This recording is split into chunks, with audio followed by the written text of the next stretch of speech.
വിശുദ്ധ ഖുർആൻ പറഞ്ഞതുപോലെ അക്ഷരാർത്ഥത്തിൽ ഇതുവരെ വന്നതും ലോകാവസാനം വരെ വരാനിരിക്കുന്നതുമായ മുഴുവൻ പ്രപഞ്ചത്തിനുമായി നിയോഗിക്കപ്പെട്ട ലോകാനുഗ്രഹി കൂടിയായിരുന്നു.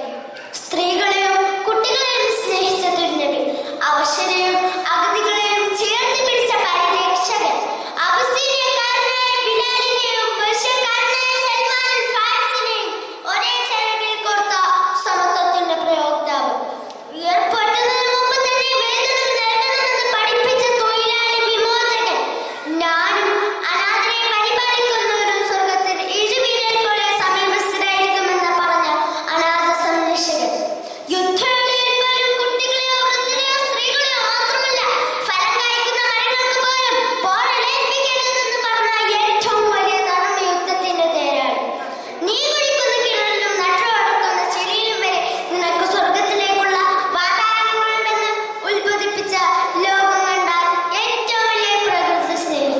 ഇങ്ങനെ നന്മയുടെ എന്തൊക്കെ ഗുണങ്ങളുണ്ടോ അവ ഓരോന്നിനും പൂർണ്ണതയുടെ തികവായിരുന്നു എന്റെ നബി പുണ്യപ്രവാചകർ.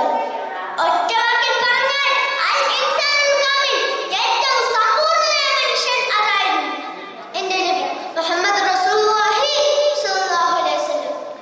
ജനിച്ചാൽ പെൺകുട്ടിയാണെന്ന് അറിയുമ്പോഴേക്കും മുഖം വിവർണമായിരുന്ന ഒരു സമൂഹത്തിൽ ഫാത്തിമ എന്റെ കണ്ണിലെ കഷ്ണമാണെന്ന് ഉറക്കെ പ്രഖ്യാപിക്കുക മാത്രമല്ല അവിടുന്ന് ചെയ്തത്. കുഴിച്ചു മൂടപ്പെടുന്ന കുട്ടികളോട് എന്ത് കാരണത്തിനാണ് നിങ്ങൾ കൊല ചെയ്യപ്പെട്ടതെന്ന് നാളെ പരസ്പരം ചോദിക്കുമെന്ന ഉദ്ബോധനത്തിലൂടെ ജീവിക്കാനുള്ള അവകാശവും ശേഷം അതുവരെ ലോകം കണ്ടിട്ടില്ലാത്തതും സ്വത്തവകാശം അടക്കമുള്ള ആനുകൂല്യങ്ങളും വാങ്ങിക്കൊടുക്കുകയും മക്കളുടെ സ്വർഗം വരെ അവരുടെ കാൽക്കീഴിലാക്കുകയും ചെയ്തവർ അതായിരുന്നു എന്റെ നബി സല്ലല്ലാഹു അലൈഹി വസല്ലം. തന്നെയും അനുയായികളെയും ക്രൂരമായി പീഡിപ്പിക്കുകയും അവസാനം സ്വദേശം വിട്ട് പലായനം ചെയ്യാൻ വേണ്ടി നിർബന്ധിക്കുകയും ചെയ്ത മക്കാനിവാസികളായ അവിശ്വാസികൾ അവസാനം സർവ്വായുധങ്ങളും വെച്ച് കീഴടങ്ങി തലകുനിച്ച് നിന്ന വേളയിൽ ഇന്ന് നിങ്ങളോട് ആക്ഷേപത്തിന്റെ ഒരു വാക്ക് പോലും ഞാൻ പറയുന്നില്ല, അല്ലാഹു നിങ്ങൾക്ക് പൊറുത്തത് തരട്ടെ എന്ന് പ്രതിവചിച്ച വിഘ്നികീഷു അതായിരുന്നു എന്റെ നബി സല്ലല്ലാഹു അലൈഹി വസല്ലം.